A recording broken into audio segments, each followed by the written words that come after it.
कौन? जी, मल्होत्रा साहब घर पे हैं? कभी कभी फिल्मों में ऐसे कैरेक्टर्स आते हैं जो दिखने में बिल्कुल नॉर्मल लगते हैं, इनोसेंट, सिंपल और बिल्कुल भी विलन वाइब्स नहीं देते। लेकिन फिर अचानक रिवील होता है कि असली विलन तो वही है। ऐसे कैरेक्टर्स मुझे हमेशा से बहुत फैसिनेटिंग लगे हैं, क्योंकि ये पूरी फिल्म देखने का एक्सपीरियंस एक अलग लेवल पर ले जाते हैं। तो आज की वीडियो में मैं आपको अपने पर्सनल सिलेक्शन से ऐसे विलन्स बताने वाला हूं जिन पर शायद आपने फिल्म के दौरान ध्यान भी नहीं दिया होगा, लेकिन एंड में जब सच्चाई सामने आती है तो पूरा गेम बदल जाता है। तो चलिए शुरू करते हैं ये बेहद इंटरेस्टिंग वीडियो। और हाँ, इसे एंड तक जरूर देखना क्योंकि मजा आने वाला है। नंबर 5, सिद्धार्थ मल्होत्रा इन इत्तेफाक। सिद्धार्थ मल्होत्रा यूजुअली अपने चार्मिंग लुक्स और रोमांटिक रोल्स के लिए जाने जाते हैं। ऑडियंस ने उन्हें मोस्टली एक लवर बॉय की इमेज में ही देखा था। आज भले ही वो शेरशाह की वजह से सुपर पॉपुलर हैं, बट उससे पहले उनकी फिल्म आई थी इत्तेफाक, जिसने सबको चौंका दिया था। इस फिल्म में 2 मर्डर्स होते हैं और पुलिस का डाउट सिर्फ 2 लोगों पर जाता है, सोनाक्षी सिन्हा और सिद्धार्थ मल्होत्रा पर। अब सोनाक्षी की एक्टिंग देखकर ऑडियंस को स्ट्रांगली लगता है कि वही रियल किलर हैं। दूसरी तरफ सिद्धार्थ इतना इनोसेंट बिहेव करते हैं कि हमें लगता है बेचारा बस कॉन्स्पिरेसी में फंस गया है। स्टोरी ऐसे बिल्ड होती है कि हम ऑडियंस भी कंफ्यूज हो जाते हैं कि आखिर सच कौन बोल रहा है। और फिर आता है असली ट्विस्ट, जब रिवील होता है कि रियल मर्डरर एक्चुअली सिद्धार्थ ही थे। ये ट्विस्ट इतना शॉकिंग था कि थिएटर में लोग लिटरली स्टन्ड रह गए थे। किसी ने इमेजिन भी नहीं किया था कि सिद्धार्थ मल्होत्रा इतने डार्क और डेंजरस रोल को इतनी कन्विंसिंगली प्ले कर पाएंगे। यही रीजन है कि इत्तेफाक को आज भी उनके करियर का one of the most underrated लेकिन पावरफुल परफॉर्मेंस माना जाता है। जब से मैं उस घर में घुसा हूं, मुझे काफी चीजें बहुत अजीब लग रही थी। और उसने बेडरूम को बाहर से लॉक करके रखा। शायद उसने अपने पति का मर्डर करके लाश को बेडरूम में छुपा दिया होगा। Exactly, that's what I am saying. इत्तेफाक से अपनी बीवी का मर्डर करके एक ऐसे घर में घुसे जहां एक बीवी ने अपने पति का मर्डर कर दिया था। राइटर होना अच्छा लगता है। Number 4, detective Byomkesh Bakshi. इस फिल्म को देखते वक्त आपको शुरू से ही एक क्लासिक मर्डर मिस्ट्री वाइब मिलता है। पूरी कहानी इतनी स्मार्टली लिखी गई है कि ऑडियंस बार बार सोचती है कि असली किलर कौन हो सकता है। ऑलमोस्ट 2 घंटे से ऊपर की स्टोरी देखने के बाद फाइनली एक कॉन्वर्सेशन सीन आता है जहां सारे कैरेक्टर्स टेबल के चारों तरफ बैठे होते हैं। यह सीन बिल्कुल क्लासिक मर्डर मिस्ट्री सेटअप जैसा फील देता है।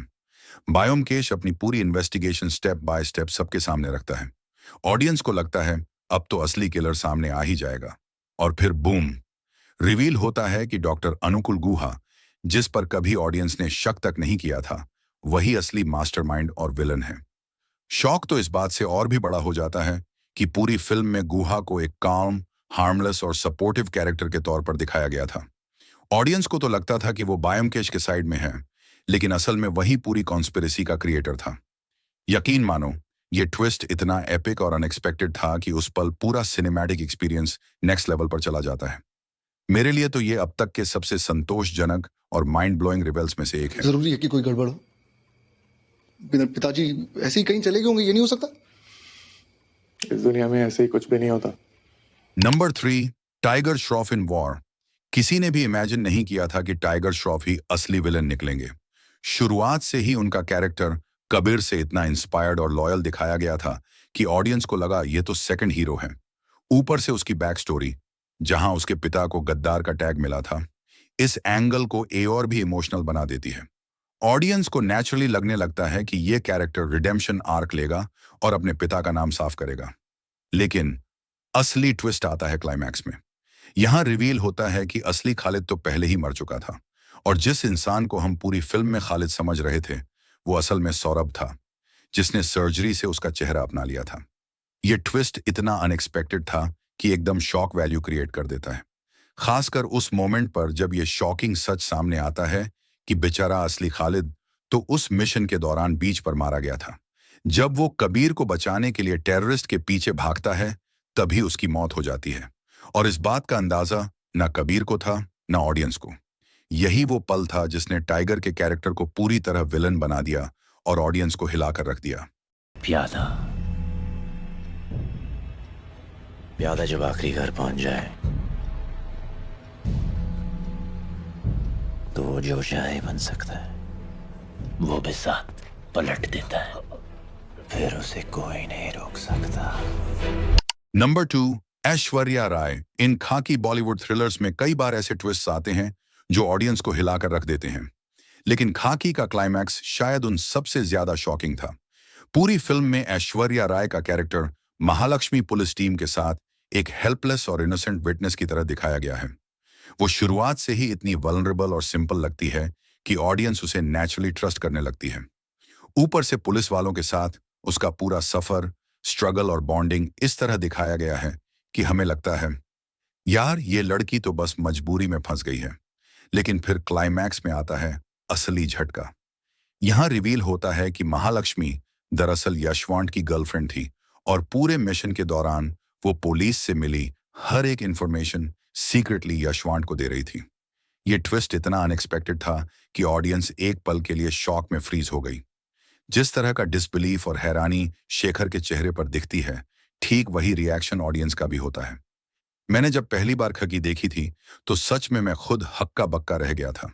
दिमाग में बार बार यही सवाल घूम रहा था, नहीं यार ये पॉसिबल कैसे हो सकता है। ऐश्वर्या विलन, उस वक्त यकीन करना मुश्किल था और शायद इसी वजह से आज भी खकी का ये ट्विस्ट बॉलीवुड थ्रिलर्स की हिस्ट्री में सबसे आइकॉनिक और अनफॉरगेटेबल रिवील्स में गिना जाता है।